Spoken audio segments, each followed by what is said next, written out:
whom you see right here. The investigation uncovered a large and organized enterprise and conspiracy to cultivate and traffic large quantities of marijuana across the country and into West Tennessee for illicit financial gain. The trafficking conspiracy was perpetrated over a period of 17 months from June 2024 through November of 2025. During the operation and the resulting takedown arrests, law enforcement agents seized multiple grow operations, hundreds of pounds of illegal product, several firearms, and a substantial amount of criminal proceeds in the form of bulk cash, high-end jewelry, and luxury vehicles. Additional federal charges related to these seizures are possible. All 15 defendants face mandatory minimum sentences of 10 years in federal prison and fines of up to $10 million or both for the controlled substance conspiracy charges. And the penalty for money laundering conspiracy is up to 20 years in federal prison and fines of up to $500,000 or twice the value of the property involved, whichever is greater. Detention hearings for all defendants who've been indicted are scheduled for next week here in the U.S. Magistrate Courts for the Western District of Tennessee. This operation is part of the Homeland Security Task Force, otherwise known as HSTF. That initiative was established by a presidential order, executive order issued on January 20th and was entitled Protecting the American People Against Invasion. The HSTF is a whole-of-government partnership and approach dedicated to eliminating criminal cartels, foreign gangs, transnational criminal organizations, and human smuggling and trafficking rings operating in the United States and abroad. Through historic interagency collaboration, the HSTF directs the full might of the United States law enforcement towards identifying, investigating, and prosecuting the full spectrum of crimes committed by these organizations, which have long fueled violence and instability in our borders and in our district. Assistant United States Attorney Greg Allen, who serves as our Deputy Criminal Chief for the Organized Crime and HSTF unit, is leading the prosecution of this case for the United States. Drug trafficking is an inherently dangerous business. It is often conducted by recidivist offenders who have dedicated their lives to criminal activity and who have no regard for the addiction, the injury, and the death that is caused by their sale of illegal drugs. This indictment demonstrates our commitment to remove drug traffickers from our streets and dismantle their distribution networks. In the Controlled Substances Act, Congress has generally prohibited the cultivation, distribution, and possession of marijuana. It has established significant penalties, as you've heard, for these crimes, which reflects Congress's determination that marijuana is a dangerous drug and that marijuana activity is a serious crime. Here in the Western District of Tennessee, this office will enforce the rule of law by prosecuting marijuana cultivation, distribution, and possession, and we will do so aggressively, consistently, and unapologetically. As you can see from the seizure photos, you guys step aside. From the seizure photos here, and Special Agent in Charge Jim Scott's going to talk about that a little bit more. As you can see from these photos, these organizations promote a culture of criminality and a lifestyle of lawlessness that disrespects the rule of law in our nation, and it undermines public safety in our communities.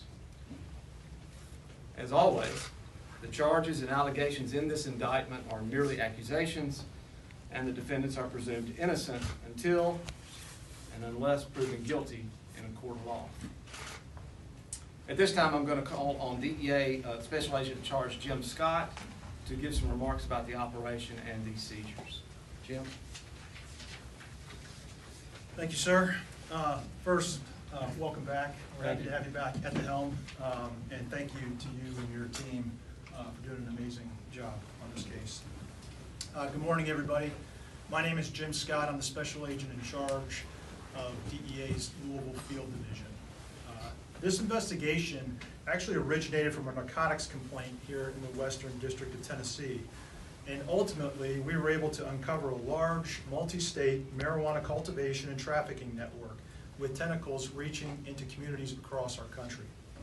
Our investigation identified Myron Armstrong as a leader within this organization. Armstrong is a previously federally convicted drug offender who directed a network responsible for the sale of thousands of pounds of marijuana throughout the Memphis area. The organization managed multiple indoor grow operations in Memphis and received bulk shipments of marijuana from suppliers in Oklahoma and California, including Chinese national Ping Wang. Over the past 90 days, our investigation identified criminal associates in California, Oklahoma, Texas, Florida, New York, and Mississippi. Earlier this week, our teams executed a series of coordinated enforcement actions resulting in the arrest of 14 individuals on federal drug charges and the seizure of approximately 1,850 cultivated marijuana plants, 207 pounds of marijuana packaged and ready for distribution, crack cocaine, 2 kilogram presses, approximately 50 firearms, including multiple assault rifles, and approximately $550,000 in cash. Jewelry and luxury vehicles that were seized easily exceed $1 million in value. The quantity of drugs that we seized during this operation is significant, and the firepower that we recovered really highlights a simple truth. Drug trafficking organizations are violent by nature, regardless of the drug that they are pushing. Because of the actions of this dedicated team behind me and the law enforcement professionals that you don't see up here today, our communities are safer. The DEA and our law enforcement partners are committed to following every lead, wherever it may take us, and to shut down any criminal enterprise that threatens public safety. And we will not rest until all of those involved are brought to justice. Thank you. Thank you, Jim. Now I'll call on IRS Criminal Investigations Special Agent in Charge, Robert Eakins. Sir. Thank you, Mr. Donovan. Good afternoon, ladies and gentlemen. My name is Donald Eakins. I'm the Special Agent in Charge for the IRS Criminal Investigation in the Charlotte Field Office.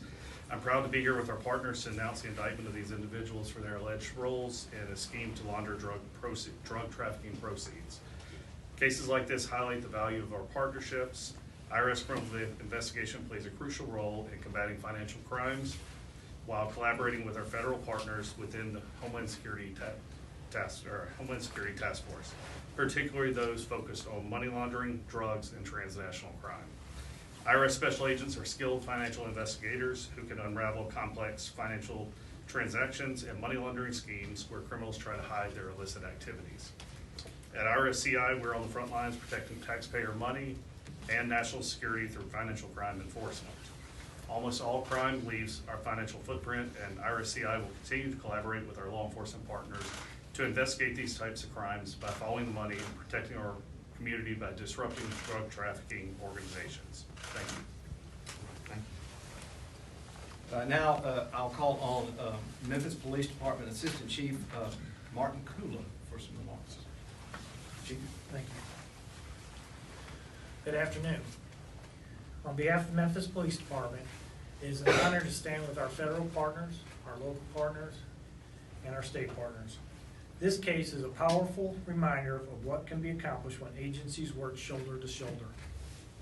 The dismantling of this 15-person drug trafficking organization, spanning multiple states and requiring long-term coordination, shows the real impact of unified law enforcement.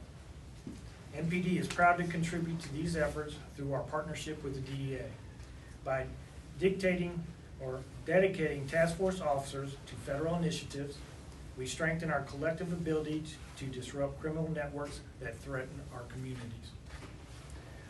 When we combine our expertise and resources, everyone benefits, and it moves us closer to a stronger, safer Memphis. We appreciate the collaboration in every agency involved in this investigation. Today is a true reflection of the power of teamwork, shared information, and a common commitment to public safety. Thank you. Thank you, Chief. Finally, I'll call on the Shelby County Sheriff's Office Assistant Chief David Bodie from the Narcotics Unit. Thank you. Good afternoon. My name is David Bodie. I'm Chief Inspector with Shelby County Sheriff's Office, Special Operations Unit. So in an effort not to regurgitate what everybody else already said, I just simply want to say thank you. Thank you to the U.S. Attorney's Office. Thank you to our federal partners, our state partners and local partners. This is what collaboration looks like. From a simple complaint to this. From a simple complaint to this. So we just want to let drug runners know, once you enter Shelby County in Memphis, you're going to have a problem. We're going to come after you with everything that we have and try to get you locked up in jail. Thank you. All right, thank you, Chief. At this time, this is still an ongoing investigation and a pending prosecution now. And as I indicated to you earlier, there may be additional charges filed in the wake of these seizures. But at this time, I'll be glad to open up and take any questions you may have about the operation or about the new indictment. Attorney Donovan, when did this investigation into this particular organization start, and how long, or do you anticipate any more arrests beyond that one additional person you guys are looking for? It's at least possible that additional subjects will be arrested and charged as a result of this conspiracy. Remember, this is a conspiracy, which means that multiple people get together and agree to violate the law, and they have different roles in that operation. As I said earlier, we have alleged in the indictment, you'll see it from the count one of the indictment, that the conspiracy began at least in June of 2024 and has lasted until just last month in November. So this investigation has been going on at least since that time. Does the investigation have any connection with the federal task force that's in town? Or did that begin before they came? Is it separate? Well, obviously, if this has been going on since June of 24, yes, it predates the Memphis Safe Task Force operation. But let me be clear to say that the reason that all these partners are here, including the Marshal Service and HSI and FBI and ATF, in addition to DEA, is that the Memphis Safe Task Force has been very supportive and have assisted in many of these arrests that have just occurred within the last week. So it's very helpful to have those resources on the ground here in Memphis and West Tennessee. Raven Copeland with Channel 3. You mentioned that the person that's the alleged head of this organization was a repeat offender. You know, recidivism is an issue in Shelby County. So what is your message to the community about your efforts to ensure that repeat offenders aren't committing crimes and getting in and out of prison or jail? Well, the first thing I'll tell you is that in the federal system, there is no parole. When we convict and sentence you, you'll do all the time. And that is intentional, because the goals of those federal criminal prosecutions are to punish people for their criminal behavior, to incapacitate them, to remove them from our community so they cannot continue to offend, and to deter people. You heard Chief Bodie talk about sending a message to people. This should send a message. Whether you're a first-time offender or a repeat offender, there is a consequence, a significant consequence for criminal behavior. And we will impose it aggressively and unapologetically, like I said. Ezekiel Telemanco from ABC 24. Was the leader from Memphis? Let's see, Mr. Armstrong is in fact, was located here in Memphis and Shelby County, yes. During operations like this, I mean, obviously there are 14 different agencies up here. What does the daily communication look like, especially when it comes to dealing with some of these people who are out of state?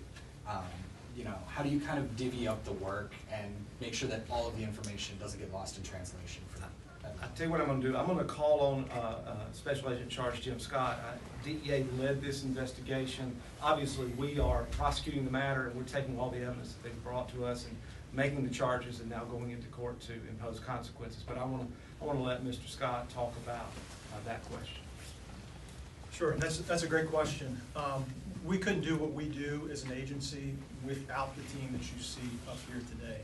In fact, this investigation was led by 2 task force officers that we have assigned to DEA, one from Shelby County and one from Memphis Police Department. So without their work, this case never even gets off the ground.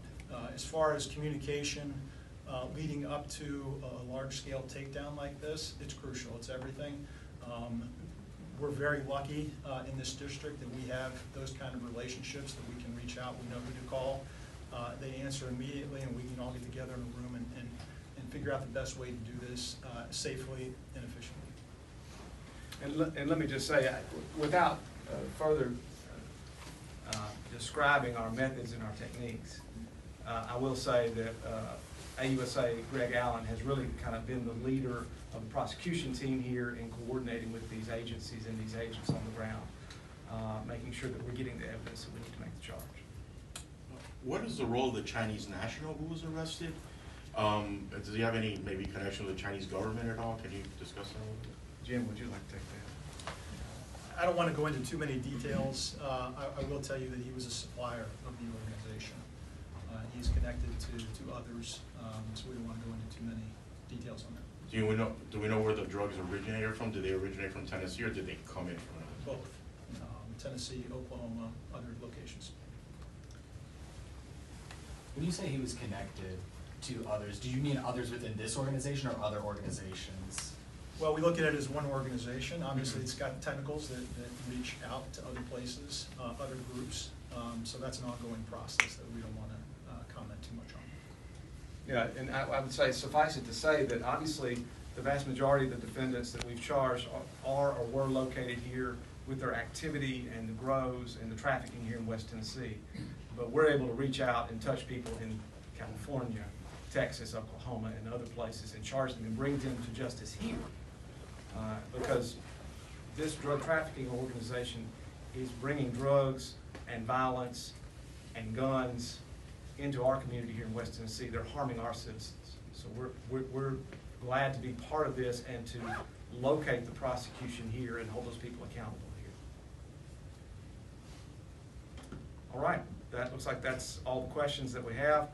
Immediately following this, the conclusion of this press conference, my assistant will be sending out the electronic version of the press release, the written press release, which would include these images that you see before you.